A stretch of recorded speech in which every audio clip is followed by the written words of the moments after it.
एक बार एक शिष्य भिक्षु अपने गुरु के पास आया और बोला, गुरुदेव, मैं इस मंदिर में अब और नहीं रह सकता।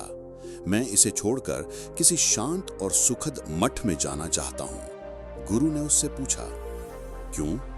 इस मंदिर में क्या दिक्कत है? बताओ, आखिर हुआ क्या? शिष्य ने कहा, गुरुदेव, इस मंदिर के लोग मुझे बहुत विषैले लगते हैं।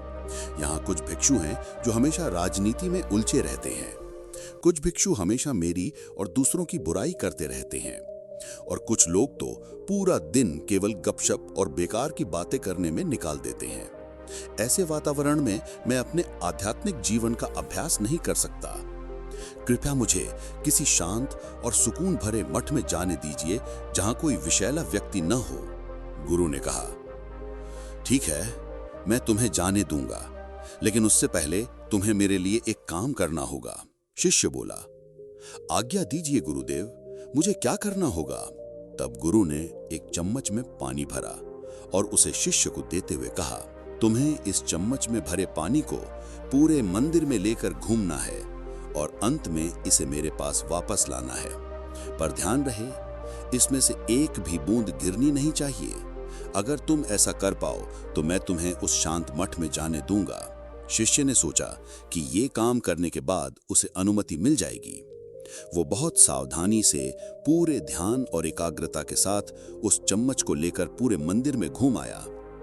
घंटों बाद वो गुरु के पास लौटा और खुशी से बोला, गुरुदेव, मैंने पूरा मंदिर घूम लिया और एक भी बूंद पानी नहीं गिराई।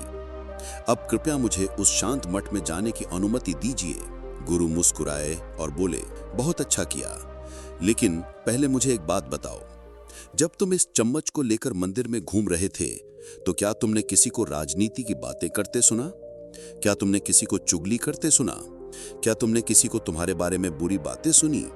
शिष्य ने उत्तर दिया, नहीं गुरुदेव, मैं तो पूरे समय केवल चम्मच के पानी पर ध्यान दे रहा था। मुझे किसी और बात पर ध्यान ही नहीं गया। तब गुरु बोले, यही तो जीवन का रहस्य है मेरे शिष्य। जब तुम्हारा ध्यान अपने उद्देश्य पर होता है तब तुम्हारे पास दूसरों की नकारात्मक बातों को सुनने का समय ही नहीं रहता। याद रखो, जहां भी जाओगे तुम्हें नकारात्मक लोग मिलेंगे, लेकिन यदि तुम्हारा ध्यान अपने लक्ष्य और अपने बड़े उद्देश्य पर होगा तो सारी नकारात्मकताएं तुम्हें प्रभावित नहीं कर पाएंगी।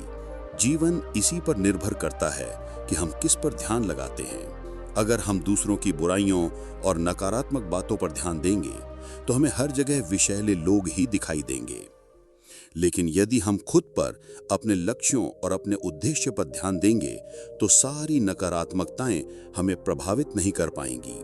दूसरों की आलोचना करना आसान है, उनकी कमियां देखना आसान है, लेकिन उनके भीतर अच्छाई देखना और सकारात्मकता से पेश आना, इसके लिए कहारत चाहिए। हर किसी में कुछ न कुछ कमियां होती हैं, हर कोई गलतियां करता है। यही हमारी अपूर्णताएं हमें इंसान बनाती हैं। जब भी तुम्हें ऐसे लोग मिलें जो तुम्हें पसंद न हो, या जब तुम सोशल मीडिया पर ऐसी बातें पढ़ो जिनसे तुम सहमत न हो, उस समय तुम्हारे पास हमेशा एक चुनाव होता है। या तो नकारात्मक प्रतिक्रिया दो या फिर सकारात्मक उत्तर दो। याद रखो, जीवन इस बात से तय होता है कि तुम किस पर ध्यान केंद्रित करते हो। इसलिए अपने लक्ष्य पर ध्यान दो और नकारात्मकता का उत्तर हमेशा सकारात्मकता से दो।